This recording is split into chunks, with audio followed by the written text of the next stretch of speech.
ថាជីវិតស្នេហាសុខសាន្តពេលអ្វីរំខានឋានស្នេហ៍ឧត្តមក្លាយជាសូបិនអាក្រក់ជឿចាប់ទ្រង់ព្រៀងស្រាំទុកពីបាត់ញោមញីចិត្តក្លប់សាសល់តែស្នាក់ស្នាមតាមដានជីវិតដ៏ឈឺចាប់ពេលដងត្រូវកាត់ដាច់ពីអរ៉ាគួរតែអូនដឹងថាបងឈឺចាប់កុំនឹកណាដូចកុំអាថាត្រង់ខ្លួននេះបងគឺជាប្រុសដែលឡើងសំខាន់ព្រោះតែស្នេហ៍គួរចិត្តជាងគេស្អប់លើគេនៅលើលោកដីអត់ដល់ឡើងខ្លាំងប៉ុណ្ណាជឿចាប់ទៅនឹងតែថ្លៃនៅលើផែនដីមានត្រង់ណាឈឺចាប់ទៅបងជាប្រុសដែលគួរចិត្តខុសស្នេហ៍ជាងគេជាមកស្លងស្មាតអូនស្មោះត្រង់ស្នេហ៍ស្នងពីបំផុតទៅបានដឹងអត់មាននឹងប្រឆាំងនឹងតែស្មោះត្រង់ដល់ពេលអូនមានអ្នកទេ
笑晚上不懂，再缝缝补补。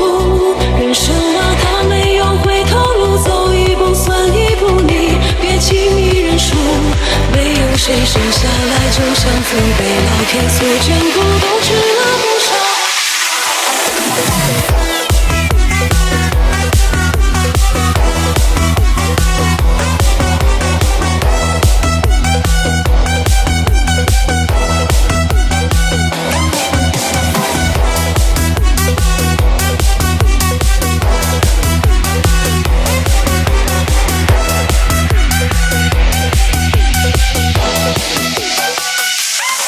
បងគឺជាប្រុសដែលឡើងសំខាន់ព្រោះតែស្នេហ៍គួរចិត្តជាងគេ